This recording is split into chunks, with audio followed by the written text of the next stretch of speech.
All right, welcome to the Mike White podcast, episode 8. Today we got Miss Tegan White. She is a operating room nurse out there in Arizona. How you doing, Tegan? I'm great. How are you? I'm doing awesome. And also, Tegan's my cousin, so starting off this pod, it's a lot easier to get family members, and I think everyone's doing something cool. So thanks again, Tegan, for coming on. Of course. But all right. So first off, why did you choose to be a nurse? Like why'd you go into nursing? Initially, I was at ASU and I was a business communications major. I had no idea what I wanted to do. Then I went to esthetician school for about a year and got my esthetician's license and thought I wanted to do Botox and fillers and things like that. So you need to be a nurse, a registered nurse, in order to inject Botox here in Arizona. So then I kind of went into nursing and ended up in the OR. Opportunity presented itself for me to, be an operating room nurse, and I thought, hey, I'll go check it out, and I ended up loving it. So I think Botox and stuff like that is something I'll do down the line, but right now I'm like really happy being in the OR. That's awesome. I saw your AirPod fell out. Do you want to try that? I mean, there's no it's podcast, so it's not like it's anything I can official. Or That's if you want AirPods. They're so in my ear. to. Are those the new ones that are like noise canceling? Pod Pros? No. Nice. Actually, maybe they are. I can hear you fine. Okay, is that okay? Good. Yeah, loud and This clear. one's okay. All right, awesome. So you talked about your education there. So you did initially coursework at Arizona State there in Phoenix before deciding you wanted to go more into nursing. Yeah. So did that? What is the minimum requirement to be a RN? Like, So to start out, you'll have to do your prereqs, and that's just like anatomy and phys, statistics, microbiology, and then you have to take the HESI, which is the entrance test to get into nursing school, and fill out this whole application. So they'll give you a score based on your GPA, your grade on the HESI, and then you get entered into this system where they only pick a certain amount of kids with the highest point average, and then you can get accepted actually into school and then start your educational journey through nursing school. So it's quite an competitive see, look, the AirPods out again. It's quite a competitive nice try. process to actually get into school. But once you're in, it's a long 2 years after that. So 4 years total. Okay, so starting out, you said the HESI. So if someone wants to go take the HESI, how'd you prep for it? Did you just kind of sign up, or is there a book you got, or There what'd is you do? a book I got. It's like a Saunders book, and basically the HESI, it's not too nursing intensive at all. It's math, English, and like some science, but it's nothing major you have to study for. I kind of remember going in winging it a little bit. I took it twice though, but the first time I kind of went Okay, in winging it. And I think I got like an 88 or something, and the recommended was to be in the 90s, so I retook it and got in the 90s, but it's nothing nursing intensive, just English, math, random science stuff. so kind of like the SAT, ACT Yeah, for nursing school. yeah. Okay, so did your Arizona State credits contribute at all, or was it all brand new, fresh slate? I was lucky enough to start some biology classes that were able to transfer over and finish my statistics there. So all of those transferred over. And at the point where I decided I wanted to pursue nursing, I did the rest of my classes out of community college just to save money, because if I was going to Yeah. take them, there was no point for me to spend the extra money to do it at ASU when I could do it for half the price at a community college. So I did switched over there and did all my classes there, and then applied for a concurrent enrollment program. And with that, I would get my associates of nursing through a community college and then my bachelor's through a university. And my university was Grand Canyon. So I'm currently finishing up my BSN and I have one more class until I have my bachelor's. So right now I just have my associates. Okay. And that's all you just need the associates and then pass the exam to be a RN, right? Yes, to be an RN. Most hospitals right now want you to have your BSN. They'll usually pay their employees to go back to school to get their BSN.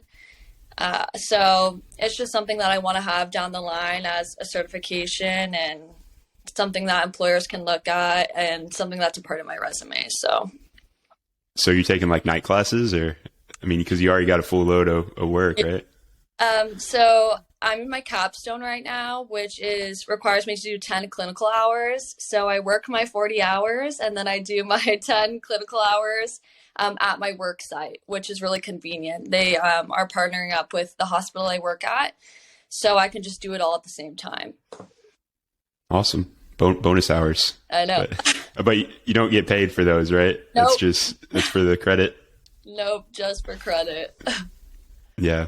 So that's the one thing I wanted to dig into is like nursing schools. I have no idea how exactly it goes because there's definitely exams, study components. I would imagine classroom component to it, but also it seemed like you guys were going to the hospital pretty regularly. So I don't know if you could give people an outline what to expect the first 2 years there in nursing school to get an associate's. Yeah. So I went to nursing school in the middle of a pandemic. So my experience is a little different than the average nursing school students. At that time, they weren't allowing students to go into the hospital. So typically a nursing school student would have to go in to clinical hours way more than I had to. But your first semester, you're kind of just at your school, taking tests, doing modules, and we work on mannequins. So we learn our skills on mannequins before we even practice them on real human beings. So you're sticking these in plastic mannequins, you're fake talking to mannequins, doing fake checkups, which can be kind of weird. And especially for me, that was the majority of what I was doing since we weren't allowed to go to the hospitals. But when I finally got to at the end of my 2 years, we got to do different rotations. So I was on a med-surg floor for a couple shifts. I got to go to the ICU, the ER, and that just kind of allows students to feel out, where they would typically see themselves, what floor that they could see themselves working in. But I would say nursing school definitely wants you to be a med-surg nurse. They prepare you to be a med-surg nurse. And not everyone has to be a med-surg nurse is what I would advise. What is a med-surg nurse? I don't know what med-surg is. It's like very general. There's kind of like no specialty. You can get a variety of different patients on med-surg, and it's just typical bedside nursing. So you're going to have like 5 to 6 patients on your own that you're caring for at one time. And it's just something that I didn't really see myself doing even from the start of nursing school, but it's definitely what they prepare you for. So I would say, is that like, is that like the ER, like surge, like SURGE, or like, is that med surge? Med surge, SURG. Why do they call it that? It's just medical surgical. It's just, surgery, like surge. Okay. Yeah, it's just very surgical. If you think of a typical nurse, that is what a typical nurse would be doing, is just like, so working at a big hospital. Yeah. And then we get into specialties like ER, ICU, different things like that. And typically for those positions, they want you to be a med-surg nurse for an X amount of years, and then they'll hire you on to be an ER nurse or an ICU nurse just to get that baseline experience of working with patients, working with doctors.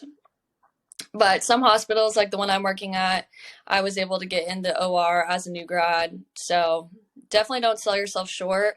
If you're in nursing school, med-surg isn't the only thing that is available to you. And I would just encourage people to, apply, even though if you don't feel like you're qualified, just apply because you never know what will happen.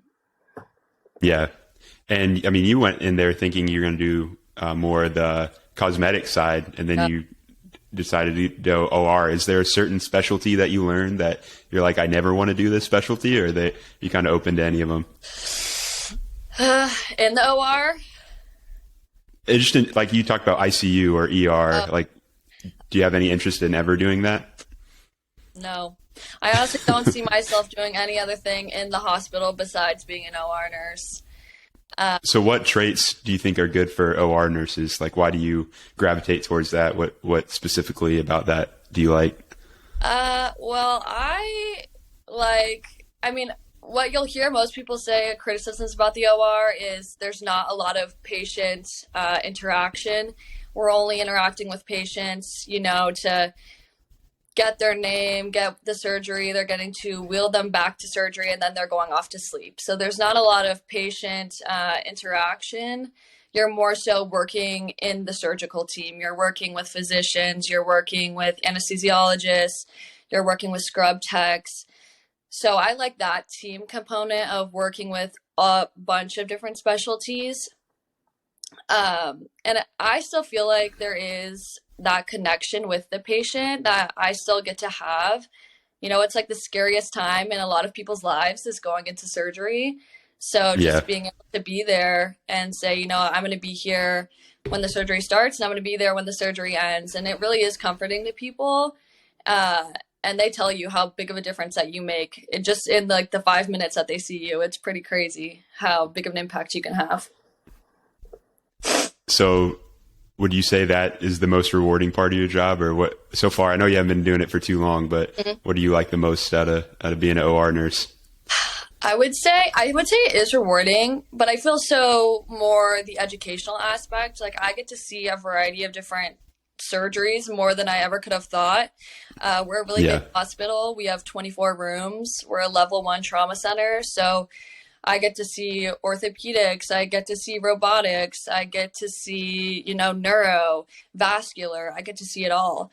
And I'm not like confined to one specialty. They really encourage me to look at them all and participate in all of them. So I think getting to see a bunch of variety of different procedures is really cool, but also the flexibility of the schedule is very nice. And OR typically pays a little more than other specialties. So that was also definitely nice. And another reason why I ended up choosing the OR. So you talk about the schedule flexibility, because when I think of hospitals, I think of like the military too. They have a bunch of shift work where you always have to have someone on watch ready to go. So is OR a little less hectic, or are you having to do shift work? So the thing is, they have 3 different schedules that you can choose from in the OR, which is really nice. You can do the 5/8s, you can do 4/10s, or you can do 3/12s. So if you only want to work 3 days a week, that's really nice. I mean, they're long days, but it's only working, 3 days a week. And we're required to take call, which is new to me. I've never really had to take call at a job. So just kind of being on standby and being called in at any moment, that's a little different. They do pay pretty well for that, so you can't complain. Nice. And I think that's the other really requirement is just call, and then you have your 3 shift options. I was going to say something. Which one do you do? I do 4/10s. 4/10s? Okay. Which is 10:30 a.m. to 9 p.m., which is kind of a weird time. It's like you get a couple hours in the morning and then you go home pretty late and then have to do it all over again. But I like to have my 3 days off. Yeah. And I mean, it's a kind of a little bummer. I'm sure you don't get to like eat dinner with your boyfriend or stuff like that for those 3 days. But then the other days, you're wide open. So. Exactly. And they're pretty trade-offs. Like you make your own schedule. So I pick what days I want to work. And usually, so far I've gone every day I pick that I work. So it's not like they're scheduling you. You get to self-schedule. So that's really nice too. So when you're on call, do you guys still use pagers, or is it a cell phone now? Cell phone. They call you. I think it'd be cool if they still had the pagers. I don't know. That was like a medical specialty. Right? No, they just call you, and then you have like 30 minutes to get to the hospital from the initial call. Okay. So you just gotta be, and you live so close to the hospital that you can just stay Yeah. at home, right? I Okay. only live 5 minutes from my hospital, so it's really nothing to me to get over there really quick. Smart. So you talk about going in at 10, you said 10:30 to 9 or 9:30 to 10? 9 a.m. to 9 p.m. What's a normal day in the life of Tegan White as a OR nurse? Like So how do, my yeah. shift is a little different than the morning shift or the later shift. So my shift is primarily relieving people to go get lunch out of a room. So I'll Yeah. get there, get my room assignments, and then I'll go in and give my first person lunch. So I just take over their room wherever they're at in the surgery. They could be rolling the patient back, they could be right in the middle of surgery, or they could be closing up. And I'm just in there for that 30 minutes, and then they come back, and then I go relieve my other two people. Once that's done, we wait for the another set of lunches, and we do the same thing. And then at some point in the night, we're taking over cases, and we're starting the later cases in the night. So that's when we'll start a case from start to finish, and we'll be with that patient for the entire surgery.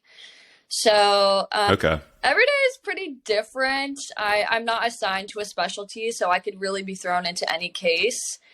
Um, but I mean, there are options to be assigned to a team if that's something that you'd want. If you want to only do transplants, then you can sign up to be in the transplant team, or if you only want to do hearts, you can sign up to be in the hearts. I'm just everywhere at the moment. Utility player. Yeah. So what do you do when you're not prepping or actually in the room on your downtime? Is there just places to sit? Or are you still like walking around Yeah, I doing typically things? walk around and go to the other rooms and see if anyone needs help. I mean, there's always usually something to do, something to grab, something to help someone with. If not, Yeah. you can like help they have like a huge supply room of just supplies that need to be restocked, or trays that need to go to certain rooms, so you can go and help in there. Otherwise, people just chill out in the like break room, lunch room, and wait for their next assignments. Um, but I feel like most of the time people are helping out, definitely. There's not much of sitting around. Yeah. So what are the big surprises that you found in being a nurse now, that when you initially signed up to start, studying, that you had no idea what you were getting yourself into? I I would say in the beginning, when I entered nursing school, it was we were in COVID, and at that time, um, nursing burnout was definitely, there was a spotlight put on that, and a lot of nurses were leaving the field. And so that was scary for me. I mean, every time I went to a clinical site, I'd ask a nurse, how do you like being a nurse? Like, tell me about it. And a lot of them didn't have too many positive things to say, or they were like, I honestly am like really burnt out, and I don't know how much longer I'm Yeah. gonna be in this field. And it scared me. And I was like, oh my gosh, am I making the right decision? Like going into nursing. And, I got to the OR, and the OR kind of has a reputation of having some strong personalities, and sometimes not the friendliest personalities. So I was a little scared about that too. And, but the hospital I ended up at, every single person has been so friendly and so willing to help and just teach.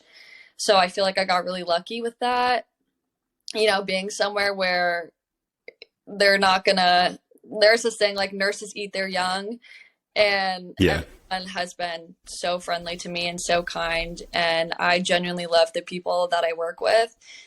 So I think if I didn't like what I was doing every day and I didn't love the people that I was working with, I don't know if I could be a nurse. But I really do love what I do, and I love the people that I work with. So I think that's what I was shocked about the most, just being somewhere where it all really worked out, because I did not have much hope.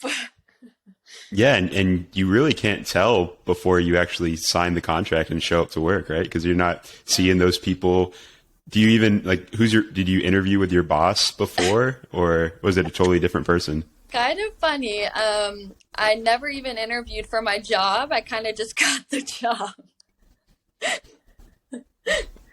Um, It worked out, right? yeah, I went through a recruiter, and I think she asked me like one question, like why I wanted to become a nurse, and she was like, "Okay, you got the job," and I was like, "Great."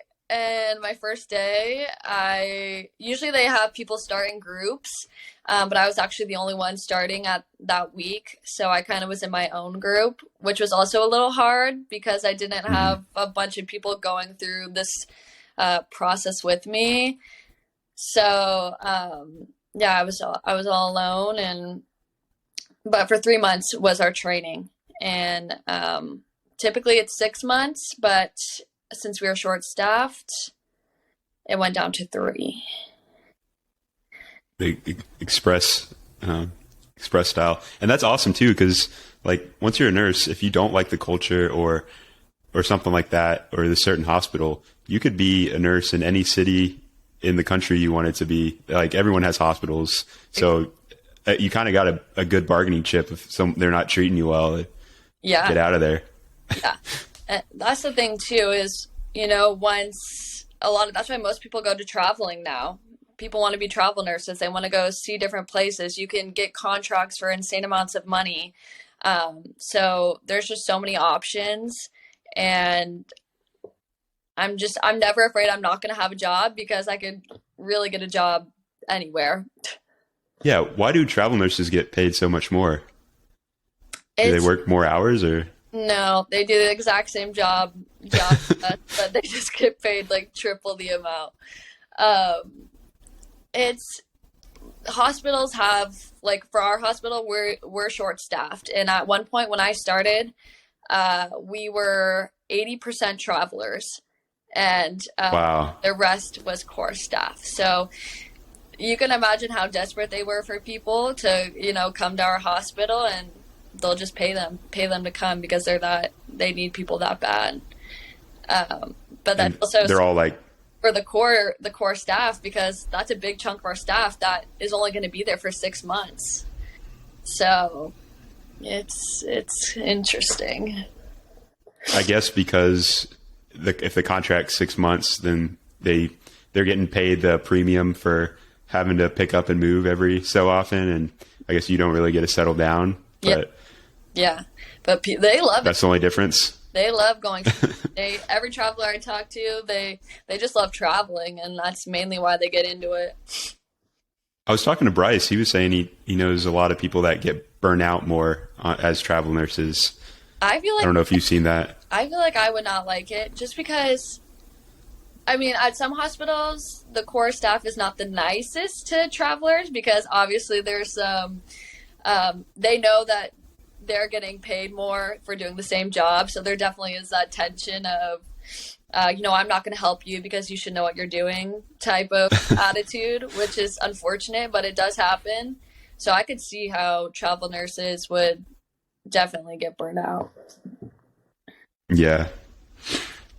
So now you're saying you're working on your bachelor's, and then once you get your bachelor's, you'll have more opportunities for pay and such.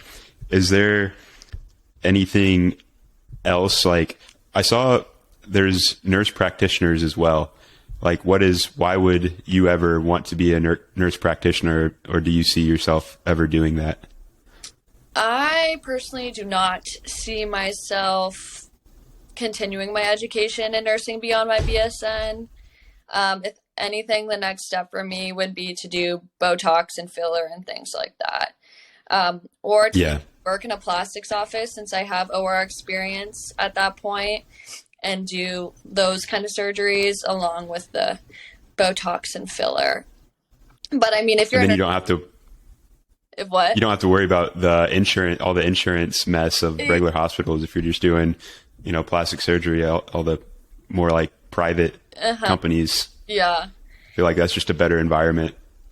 And I feel like it'd be more fun to be more specialized and to just know what you're doing every time. I feel like with all the surgeries we do, like it's impossible to be 100% confident in every single surgery. There's just too much to know, too much to learn with all the Yeah. variety of surgeries we do. So to just be able to focus on one specialty, I think that's something that I would enjoy down the line for sure. And then like academic wise, was there any certain classes or uh, things in school that you struggled with or were harder than expected, and or you just dominate No. all the way through? Nursing school was quite hard. It kind of, you just don't have a social life. It's like all you're doing is school, and it can be draining. And I think it is, you like, if you get a C, you don't pass or something. So you have to get a B or an A to like go on to the next block. And the finals are very intense. Each teacher, each class, each specialty is just its own sort of hard. So it definitely was a rough 2 years. I would say the topic I struggled with the most was probably OB. I don't even know why that was my hardest, but I think I don't know why. That one I was scared that we weren't gonna pass that one, but we made it. But that was probably my hardest was OB. Do you have any like advice for how you studied or got through it, or I what would worked for you and say what didn't? use Quizlets. Go find random Quizlets on the subject that you are currently studying for. I can't even tell you how many Quizlets I went through, but those always helped me on my finals. If your teachers do like PowerPoints, go through the PowerPoints and just like jot down important topics off those. Skill wise, if you have skill test outs, practice on your family members, practice on your dogs. Um, that was very helpful for that.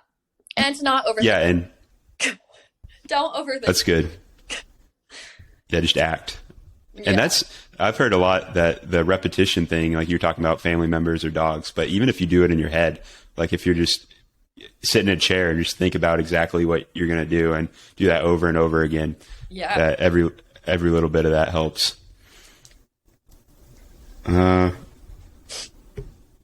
So I was going to ask you about shift work, but you haven't really had to do a night shift at all yet, right? I had to go through a rotation of night shift for a week. It's like it was a part of our training. Okay. Definitely not something that I could do. Night shift is definitely not something I could do. It is awesome to see, not awesome, but it does expose you to a lot of trauma. A lot of our traumas get brought in at night. So like Yeah. people who get Gunshot hit wounds. by cars, gunshot wounds, car accidents, like you get to see some crazy stuff and you get to be a part of that. So it is good exposure, but I can't stay up that late and like work function the next day. Like it just was not for me. You couldn't like sleep during the day with the light shining in, or Well, I had to like work 3 night shifts in a row, so it was like you just kind of felt like a zombie for those 3 days, and then once you were finally off, it's like you couldn't even have a day the next day because you were just so exhausted and shift stuff. back. Like, yeah, so I don't like it. yeah. So you're talking about all the crazy stuff you saw. What was the most insane that you've seen, injury wise or procedure that you've seen done? I was shocked to find how many pedestrians get hit by cars here in Arizona. Really? It's like every day someone is getting hit by a car. It's really crazy. We had some car like fly off an overpass and just like seeing crazy stuff like that. And sometimes these people like they'll go through the craziest stuff and they look completely fine on the outside, but internally like they're not fine. But it's Wow. just it's crazy. And I think one thing I did see when I was on night shift, we did an organ procurement. So we were taking organs, and then they take them to a different hospital. But that was shocking to me. I don't know what I imagined it to be like, but it was way more um, aggressive than I thought it would be.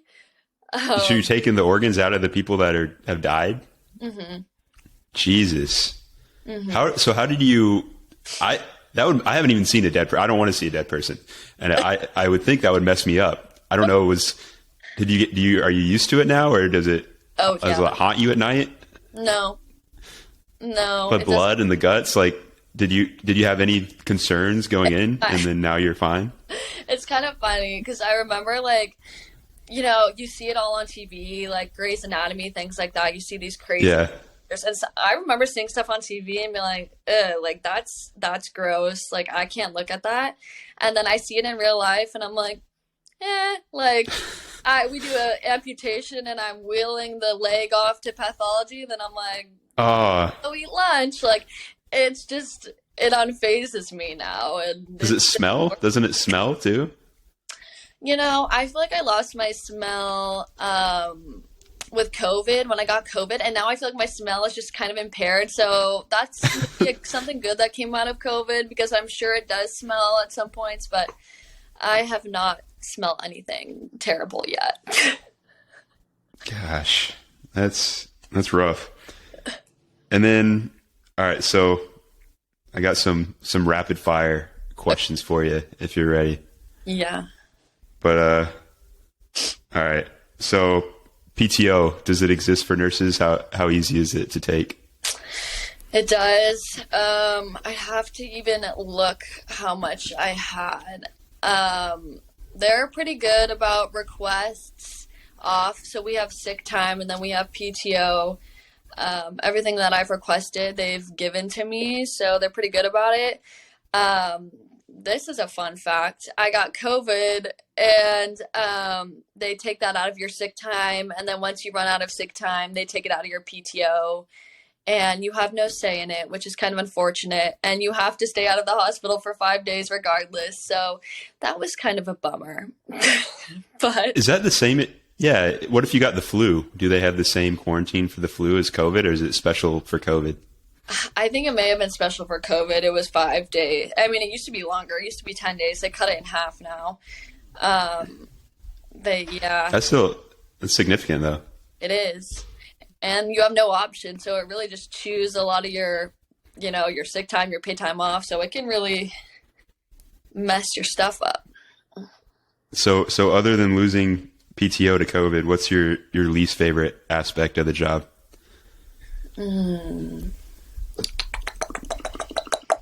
It can't all be rainbows and unicorns, right? No.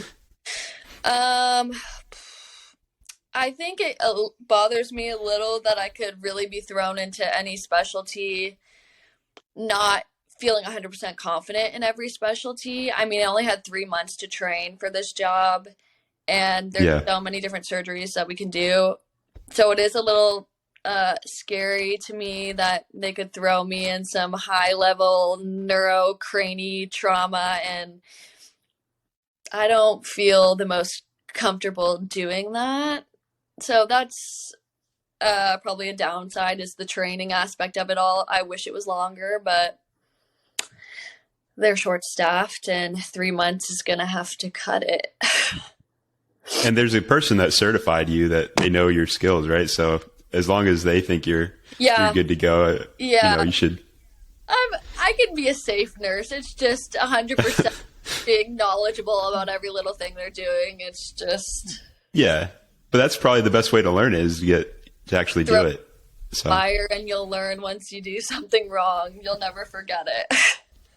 yeah, I guess the stakes are a little higher in your field though. I mean, How do you, so I would say my role typically, like what we do in the OR, we're not working side by side with the surgeon. Like maybe I should go into more of what I actually do in the OR because I feel like a lot of people think it's one thing and it's really not that well, thing. I think most people, everyone's seen Grey's Anatomy, and you have like the doctor there actually like with a scalpel and then cutting into the person, drilling into them, and then I would imagine all the other people around are the nurses, right? So we have scrubs. Scrub techs work with the doctor, so they're the ones handing off the instruments, predicting the doctor's next move. They're like up at the field with them. My job is a circulator nurse, so I'm in the room. I'm bringing the patient in, helping anesthesia put the patient under. We're hooking up monitors. We're positioning the patient. We're prepping the patient for the surgery. We're making sure the whole surgical team is on the same page when it comes to surgery, what site we're working on, what we're doing. And then we're documenting everything that's kind of going on. But mainly we're the patient's advocate. I mean, they can't talk in there. They can't say, hey, don't do that. Like, don't break don't break sterility. So it's really us that's really advocating for the patient in that moment. And I would say that's probably our biggest role in the OR. But we're not the ones like handing the patient or the doctor instruments and things like that. Yeah. So I've heard of stories where, say, like an amputation and they cut off the wrong leg. Mm-hmm. Like, how does that happen? And how many failures has to go in line for that to actually happen? Yeah, it's pretty crazy. So with stuff like that, stuff with laterality, with like amputations and things like that, it starts in pre-op, and the doctor has to go in and physically mark the limb that we're going to be working on. And so the doctor does it, not a nurse. The doctor's the first one in line. Okay. And the nurse goes and checks the marking, checks the consent. Then we go back to the OR, we check the consent again. Then the patient goes to sleep and we check the consent again. So there's like different check stops that we have to meet to make sure, hey, this is the right person and this is the right area we're working on and we're good to go. So it's quite a lengthy process. Okay. That's a little more comforting. But, so I guess just wrapping it up here, what would be your big advice to, say, you got some either high schoolers out there, people in college that are interested in becoming a nurse? What would you want to tell them to make sure they're best prepared? I would say in nursing school, you're going to feel like it's impossible and you can't finish, and just to keep going, and it will end eventually and you will pass, because I know it feels like you're not going to, but you will. And studying for the NCLEX is a whole nother beast, but you can study for the NCLEX and you will pass. Doesn't matter if you take it once, doesn't matter if you take it twice, you're going to pass, and it doesn't make you any less of a nurse. And to not put yourself in a box. Don't think you have to be a med-surg nurse. Don't think you have to go into one specialty because everyone thinks you have to get your skills in or whatnot. I would say go for what you're passionate about and just see where it takes you. Apply for those jobs that you want, even if you think you're not qualified, and you'll be surprised at the opportunities that you can get. Well, thank you so much, Tegan. I know if I was going into nursing, I would have loved to hear as much advice as I could, and you answered all the questions. So I appreciate it. Thanks for your time and being episode 8 of the Mike White podcast. Thank you for having me.